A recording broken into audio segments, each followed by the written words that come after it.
No joke, this has happened to me so many times. Drinks at 7?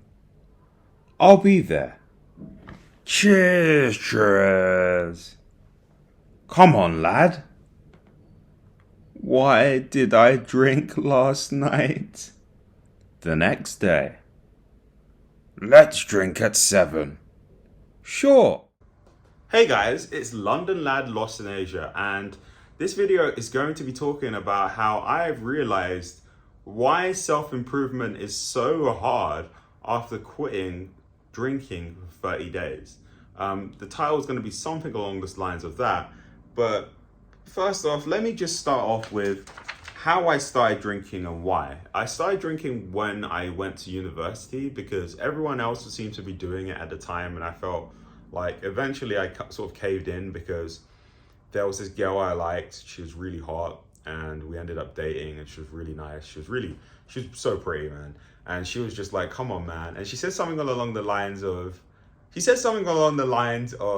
I don't trust people who don't drink. And me being a sort of 20-year-old silly Joseph was like, man, I need her to trust me. I guess I should do everything she says. And I started drinking from that point and progressively overloading my drinking to the point to where I just to the point to where, like, when I've been in China, right, there's been weeks where I've drunk every day, honestly, legit. But that's how I started drinking, and sort of, again, like I said, progressively drinking more and more. And it got worse in China because the thing is, the way this country is set up in terms of like people, if you don't know the language well, which a lot of foreign people don't know the language well, then you end up kind of needing to speak to a lot of foreigners because there are Chinese people that know English, but there's a lot of them that don't. So you end up going to places where you can meet foreigners, and that tends to be bars. And sometimes, yeah, it tends to be a lot of bars, right? Or areas that serve drinks. And then your drinking kind of slowly progresses. And it gets worse as well because at this point, well, my first couple of years in China, I was still in this sort of girl obsession. I was obsessed with dating and chasing after women. And at the time, there was a certain time when I was spinning plates, i.e., dating multiple women at the same time. And the way I used to date, especially, was that I would sort of invite girls out to a drink or invite them out to a restaurant where they serve drinks, and like there's just so much drinking involved in the lifestyle that I would live. Progressively, like in the last year of me living here, I've been drinking less and less, especially in the last 6 months when I've sort of started this sort of new self-improvement journey that I've been on. I've started drinking less and less until it came to a point to where I just realized I was listening to an Iman Gaji interview. There was other entrepreneurs that were saying this is again and again, like quite a few entrepreneurs. There was this guy called Ravi Abdullah who said drinking's really bad, and he quit drinking because he felt like it was not helping him as an entrepreneur. But there's a specific Iman Gaji interview where he's with this guy Sebastian something, where they talk about it. In the title it says top 1% men, something like that. And then Iman was saying that basically, if you can stop drinking, stop smoking weed or doing any sort of drugs, and get 9 hours of sleep per night, that is like, he basically said that's like 80% of becoming a successful entrepreneur. Something along the lines of that. It was not successful entrepreneur. It was something along the lines of that's how it takes doing that for over a sort of period of time to get to 10K a month, like earning 10K a month from a business. And I always thought to myself, man, like over the past few years, I've been trying to get my art career off the ground and I've been struggling. I've been trying to get my YouTube channel off the ground, and it was only successful when I first started doing it when I was like 18 years old. 16, 17, 18-year-old Joseph was apparently way more adept at YouTube. Actually, 14-year-old Joseph was way more adept at YouTube and doing way better than 20-year-old Joseph, 26-year-old Joseph. And I was like, what happened? And it all came together, and I realized if what Iman's saying is true, And one of the big components of my life that changed was the amount I was drinking, because before I was like, I think 20, I had not drank a single drop of alcohol, right? And if YouTube and art is a big thing, because I wasn't really doing much art before I was 20 years old. I was doing a bit, but the thing that I was doing a lot was YouTube, and I was actually being successful at that. And the big thing that changed was that throughout those 8 years, I was drinking. And I was like, if what E-Man is saying is true, why don't I just stop drinking? It's not really benefiting me anymore. I'm not chasing after women anymore and spinning plates because I've got a relationship at the moment. It's expensive. I wasn't hanging around with as many people because I was trying to get my sleeping patterns in order. I was meditating every day and stuff like that. It was like I was trying to do all of these self-improvement things, and it was like, yeah, let me just stop drinking. And in all honesty, this is the last part where I'm going to talk about why not drinking has helped so much, and why I've realized why self-improvement was so hard when I was drinking. So, I would always start these new habits, and this is an equation. Actually, how do I put it? This is the equation that I want to talk about.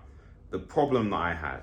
My problem was that I was biting off way more than I could chew when it came to self-improvement, plus sleep deprivation, plus drinking and a hangover. I was combining doing too much at the same time with drinking and then being hungover, and it was just a recipe for disaster. I could never stay consistent at my habits. And to explain that in a better way, I'll do these things where I would be like, hey Joseph, let me draw every single day for an hour. And I'll do well for like 17 days. But then what would happen is one of those nights would be a Friday. I'd go out to drink and end up missing drawing on the Friday. And then on Saturday, because I'm so hungover, I would eat badly on a Saturday. I'd wake up late and eat badly, which would make me feel lethargic. And by the end of the day, I'm like, oh man, I don't want to do an hour of drawing. I feel like shit. And then I wouldn't draw on the Saturday. And then because I didn't draw on the Friday and the Saturday, on the Sunday, I would be so annoyed at myself that I wouldn't draw anyway. And then I just broke the new habit. And that was just with the drawing habit. This has been with so many habits, different habits. Because at one point, I actually did want to do what Eman Gadji was preaching and start a social media marketing agency, which I did that and that failed. And it was all because I couldn't create strong habits. Partly because the habits were too big for me at the time and I should have started smaller. But a lot of them, even with small habits, I couldn't keep small habits at the time. I've only gotten consistent with my meditation habit this year. And my drinking I was reducing drinking the last 6 months. I was still doing it, but I only got consistent with my meditation habit when I dramatically reduced my drinking. And I've only now been really consistent with like drawing and with my comic, because I started a comic now as well, which I'm going to talk about. I've only been consistent with those deadlines now that I've just really just said no more drinking at all. I haven't missed any of my deadlines and it's been easy. I've been able to schedule my time. I've scheduled my time. I said I do this at this time, this at that time, right? I get it done and the rest of the day I mess around. But the difference is I don't drink and I get to bed at a decent time because I'm not drinking and going to those environments. And then I'm able to wake up on time for the most part, like for 90% of the time I've been waking up during this over 30 days of not drinking. 95% of the time I've been getting up at 6 a.m. and going to sleep between 9 to 11 p.m. because I'm not going out to those bars. I think the reason why drinking and make self-improvement so hard is because it's really hard to stick to daily habits when you go out to drink on the Friday, which has a knock-on effect on your Saturday. And if your Saturday feels bad, if your Saturday is not productive, you feel bad on the Sunday. You feel as though, why not just, do degenerate activities? Why not just like sit around and do nothing, because you feel so bad. It's this sort of mental cascade of like negative momentum that happens from that Friday night.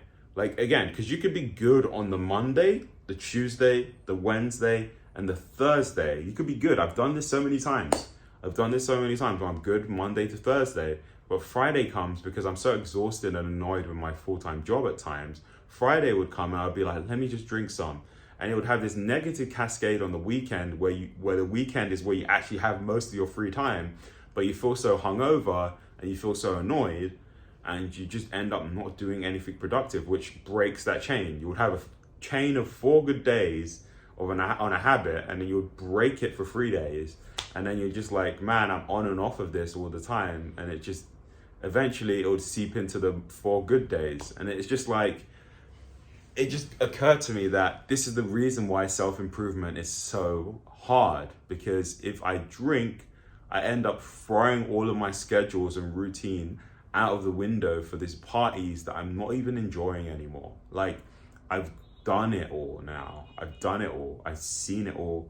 And I've learnt the same lesson from drinking. Why not learn a new and entirely different lessons by going on an entrepreneurial journey, by going on a creative journey, by like challenging myself?